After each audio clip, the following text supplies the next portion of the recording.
Hello everyone. How are you all doing today? I hope you are all fine and dandy while watching this video. So this video I'm going to show you how to cook a very special menu and very special dish. This is called Chopsuey.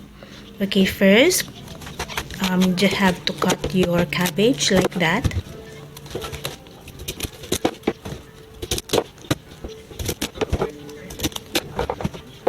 This is a vegetable dish. And this is very healthy and delicious, and I'm sure your kids will love this Filipino dish.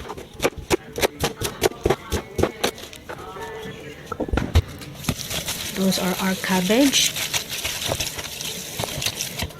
Just have to soak them in water, and then in this recipe you need two medium-sized carrots and the sayote.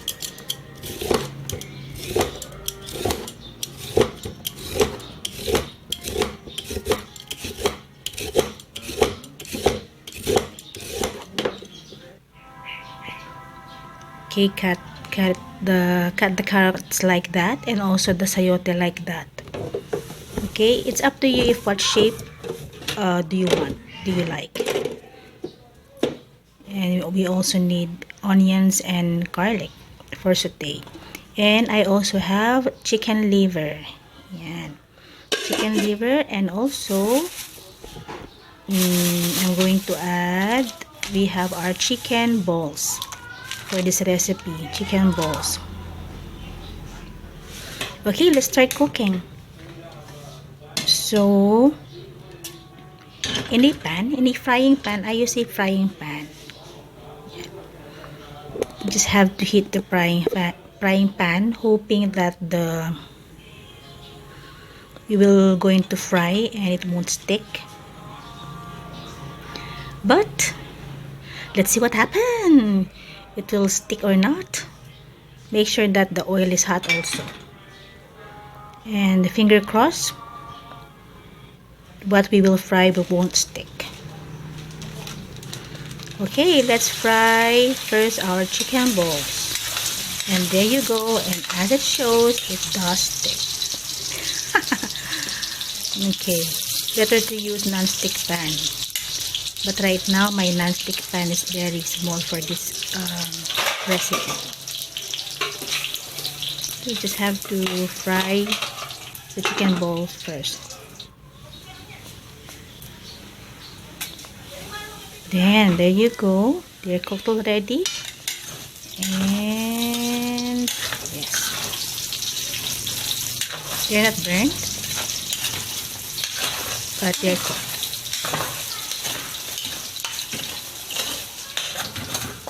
See, they stick. Just have to set the chicken ball aside, because later we're going to add them to our dish. If you haven't subscribed yet to this channel, please do subscribe, and I will be so grateful for you subscribing in this video on my channel.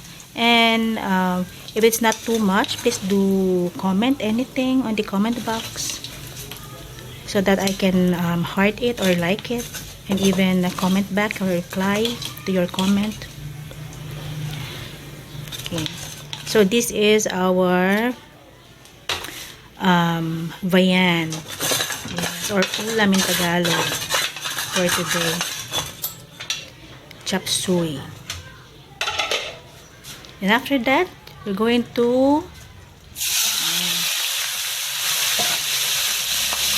saute our chicken liver. Okay, chicken liver and gizzard. I also put a gizzard in that.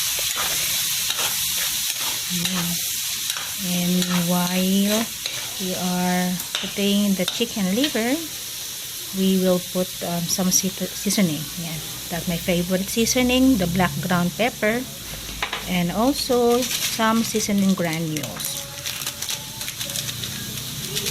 Yeah, to make it tastier.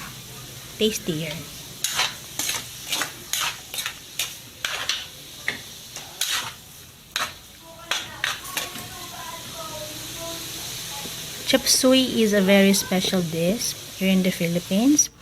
But in this video, I only use some 3 kinds of vegetable, but you can add more vegetable if you want. You can add what do you call those? You can add cauliflower, broccoli. You can add sitsero. I don't know what in English it's sitsero. If you know the English of sitsero, just comment it on the comment box. And also the English, there you go, set aside the chicken liver. And also the sayote. What is the English of sayote? Okay. And now we're going to saute. Then yes, I place a little bit of oil. Then there you go, our onion and garlic. Yan. This is very easy to cook. I did not change my frying pan. There you go. We'll put the sayote and the carrots. Because I don't want to wash too much dishes after I cook. You know? Because after you cook, you don't have to wash your hands. Because mapapasma ka. No? Type the English of pasma in the comment box if you know. Then, our chicken cubes. To make it more tasty.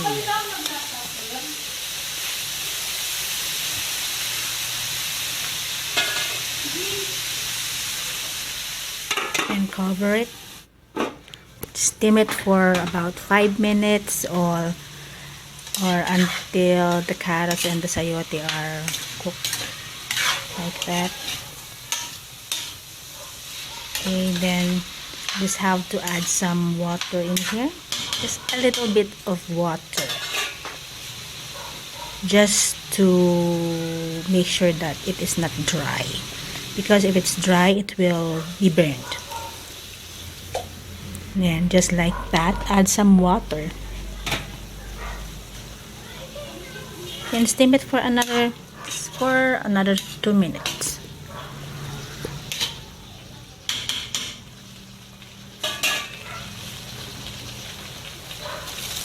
Then there you go, we will add the cabbage on the top of the carrots and the sayote.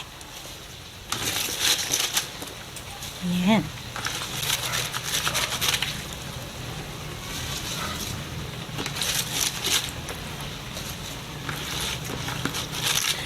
I love cooking, and also sometimes I love eating, but when I eat, I regret. I don't know why.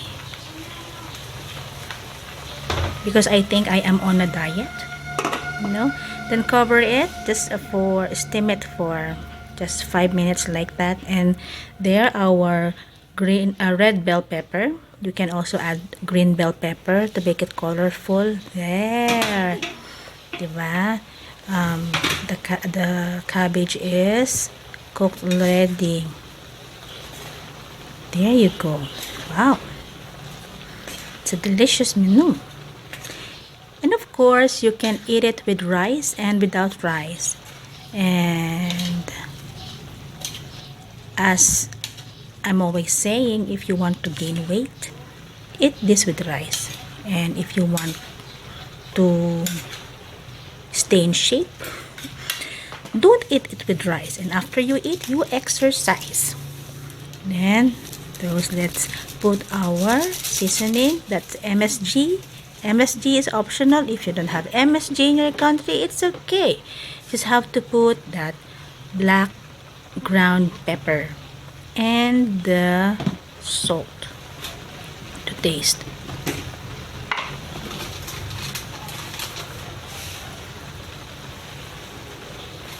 There you go. And that's our salt.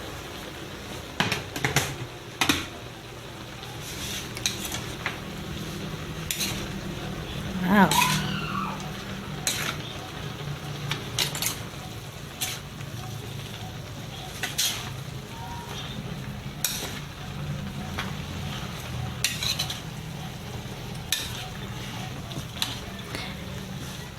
Do not overcook.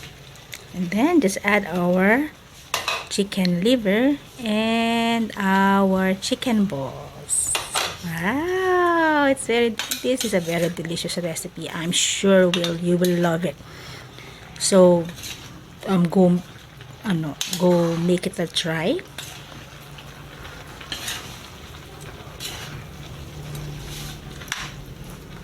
If you love cooking, cook this recipe, and if you love you just love eating, you ask someone to cook it for you.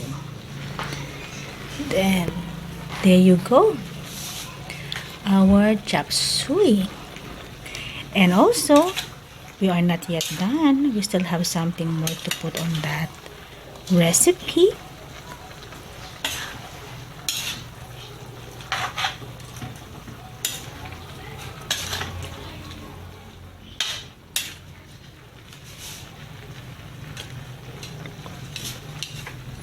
Okay, that is our cornstarch. Yes, I prepared that earlier. Our cornstarch. You have to dissolve it in water and with milk, evaporated milk.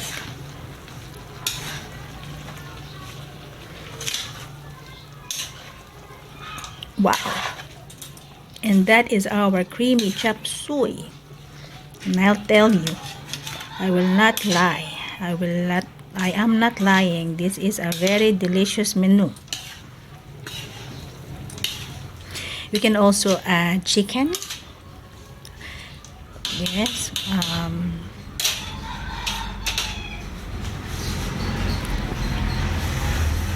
This is how I made the cornstarch solution.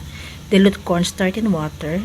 There you go. You have to dilute it, and then just have to add some milk, evaporated milk. Or if you don't have evaporated milk, you can use powdered milk. Okay, you just have to experiment with the ingredients. Okay, I'm always telling my kids it's okay, food to food, but not chemical to food. That's not good. And there you go, our chopsuey. My very own chopsuey. This is so yummy. You have to try it. So thank you for watching. Thank you for your time. I hope you enjoyed this video, and please again do subscribe in this channel. Okay, and if it's okay too, you can please do share this and leave a comment on the comment box. Okay, and I'm going to reply. Okay, shout out to Mr. Beast. Yeah, I know that he did not hear me because he is not the... Okay, thank you for... There you go, that's your yummy chopsuey. No, because my kids loves Mr. Beast because he is so generous. There you go, our chopsuey. Thank you for watching. Please do subscribe in this video.